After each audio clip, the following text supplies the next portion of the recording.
वही गए वो जमाने जब लड़की को घरवाले साड़ी पहनाना सिखाकर ससुराल भेजा करते थे। अब तो अरे क्या सारा दिन ये सड़ा सा पैजामा पहनकर घुमा करती है। अरे कभी चुन्नी वाला सूट भी पहना कर। चुन्नी वाला सूट उसमें कौन सा बड़ा काम है। ये लो। राधा अंदर जाती है, पजामे के ऊपर ही कुर्ता और दुपट्टा डाल आती है। हैप्पी सासू माँ, अब तो पैजामे से कोई दिक्कत नहीं है ना। सास राधा को देखती है। हाँ कोई दिक्कत तो नहीं, लेकिन बहू तो बहू की तरह ही अच्छी लगती है ना। अरे बिंदी लिपस्टिक लगाया कर। अगले दिन राधा पजामे के ऊपर ऊंची सी साड़ी पहनकर तैयार होकर आती है। ससु माँ, चाय ले लीजिए। अरे राधा, ये क्या झोकर बनी हुई है। अरे साड़ी के नीचे से पजामा दिख रहा है। अरे तो कोई बात नहीं है ना ससु माँ, आप ही को तो बहू ऐसी चाहिए थी ना, बहू जैसी। अब मैं क्या करती। तभी वहां श्याम आ जाता है। अरे राधा, माँ के कहने का मतलब है कि साड़ी मतलब सिर्फ साड़ी। आप भी ना पागल हो गए हैं क्या। सिर्फ साड़ी तो सत्यम शिवम सुंदरम की जिन्नत अमान ने पहनी थी। अरे लोग देखते तो थे जी भर भर के, लेकिन आंखें बंद करके। कैसी बातें कर रहे हैं आप। अरे मोहल्ले वाले क्या कहेंगे ना। अरे बस बस श्याम, तू चुप हो जा। ये औरतों के बीच में मत बोला कर। वैसे भी तेरी बीवी को पढ़ाई लिखाई की सिवा आता क्या है। कल को सिर्फ साड़ी पहनकर निकल आई ना बाबा ना, हंगामा हो जाएगा। अरे बहू, वो कहना ये चाह रहा था कि नीचे ये तू जो पजामा सजा लेती है ना, वो नहीं पहनना है ना। राधा सास की बात सुनकर परेशान सी हो जाती है। वो समझ नहीं पाती कि उसे क्या करना है। मैं कैसे इन लोगों को समझाऊं कि मैंने बचपन से ही सिर्फ पैजामे ही पहने। मेरी शादी के दिन भी लहंगे के नीचे पजामा ही तो था। अरे किसी को पजामे से क्या दिक्कत हो सकती है। क्या करूं मैं। राधा रोने लगती है, जिसे उसका पति देख लेता है। अरे अरे मेरी प्यारी राधा, रो क्यों रही हो। अच्छा चलो, शाम को तुम्हें घुमाने लेकर चलता हूँ, और इतना ही नहीं, मैं तुम्हें शॉपिंग भी करवाऊंगा। राधा ये सुनकर खुश हो जाती है। ओह, आइसक्रीम के साथ शॉपिंग, वाह। मैं भी लिस्ट बना लेती हूँ कि क्या क्या लेना है मुझे। बस फिर क्या था, राधा बैठ जाती है लिस्ट बनाने।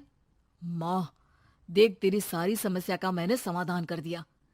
अरे ऐसा क्या कर दिया, पजामे वाली को छोड़ दिया क्या तूने। अरे कैसी बात कर रही हो माँ, पजामे वाली नहीं, राधा नाम है उसका। तभी डोरबेल बजती है और पड़ोस की चाची घर आती है। उनके हाथ में एक पजामा होता है।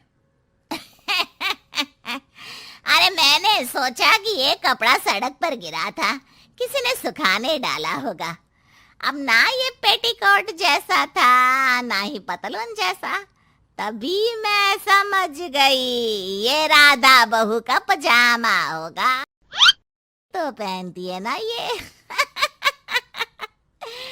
अरे चाहे पार्टी वेयर हो या फिर घर का कपड़ा, तुम्हारे बेटे की शादी के एल्बम देख रही थी, बहू ने तो लहंगे के नीचे भी पजामा पहना था।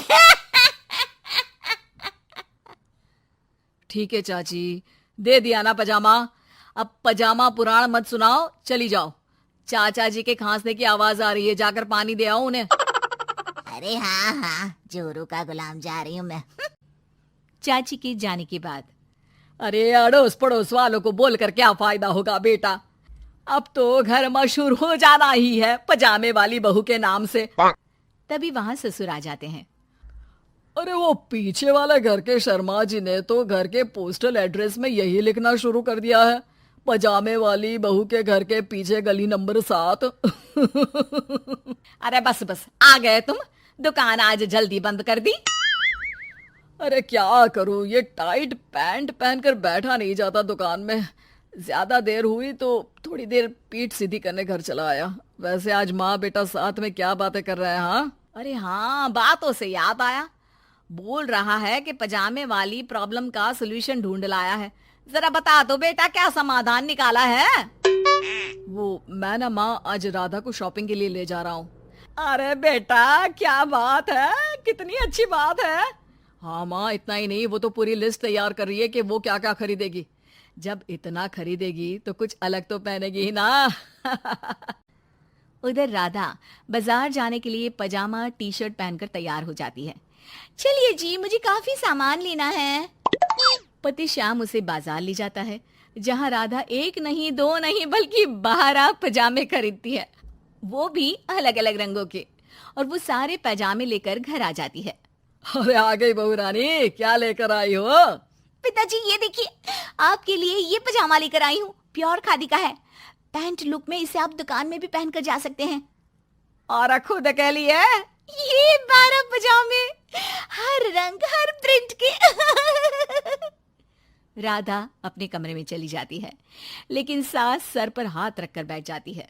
हाय रे फूटी किस्मत, भाग्य में साफ सुथरी सजी धजी बहू दिखना लिखाई नहीं है तो क्या किया जा सकता है। अरे बाजार गई भी तो क्या लेकर आई ये सड़े पैजामे। राधा इस बार फिर सास का रोना सुन लेती है। मैं क्या करूं भगवान, साड़ी में डर लगता है कि कहीं फंस कर गिर न जाऊं। माँ जी को पजामे से नफरत है, लेकिन एक अच्छी बहू होने के नाते मैं अपना पहनावा माँ जी के लिए जरूर बदलने की कोशिश करूंगी। हाँ भगवान जी।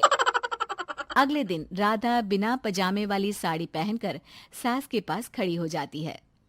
हाय रे, सूरज आज कहाँ से निकला है? अरे राधा बहू ने साड़ी पहनी है, वो भी पजामे के बिना। अरे वाह वाह बहू, तू तो राजकुमारी लग रही है। अरे लेकिन एक जगह खड़ी क्यों है? वो माँ जी इसलिए कि मैं गिर सकती हूँ। अरे हाँ जी, हमने तो 4 तल्ले के मकान को एक कर रखा था, ऊपर नीचे सारा घर संभाला था, वो भी साड़ी में। अरे कैसे गिरेगी तू, मैं भी तो देखती हूँ। जा छत से कपड़े लेकर आ। ना माँ जी, मुझसे नहीं होगा, मैं गिर जाऊंगी साड़ी में फंसकर। लेकिन सास नहीं मानती और राधा को साड़ी पहनकर छत पर जाना पड़ता है। लेकिन जैसे ही वो सारे सूखे कपड़े लेकर उतर रही होती है तो सीढ़ियों से गिर जाती है। फिर क्या? ओह, इनको काफी गहरी चोट आई है, लगता नहीं कि... नहीं डॉक्टर साहब, ऐसा मत बोलिए। अरे सारी गलती मेरी है डॉक्टर साहब, मेरी बहू को बचा लीजिए। अरे हाँ, वो बच जाएंगी, लेकिन चोट भरने में देर लगेगी। धीरे धीरे राधा ठीक हो जाती है और एक दिन जब पहली बार वो ठीक होकर कमरे से बाहर निकलती है तो देखती है कि सास ससुर पति सब पैजामे पहनकर खड़े होते हैं। देखा बहू, कैसा लग रहा है ये पैजामा? वैसे बहू सही में ये बड़ा कंफर्टेबल है। हाँ, अरे अब तो इसे पहनकर मैं इतने आराम से दुकान में बैठता हूँ कि कितने ही ग्राहक क्यों ना आ जाए, फटाफट काम होता है। मुझे माफ कर दीजिए माँ जी, मैं साड़ी पहनने की पूरी कोशिश करूंगी। अरे नहीं बहू, मुझे माफ कर दे, तूने घर के लिए मेरे लिए बहुत त्याग किया। बेटा इंसान पहनावे से नहीं बल्कि अपने कुशल व्यवहार से सबका प्यार पाता है। हमें तो अब बस पजामे वाली ही बहू चाहिए।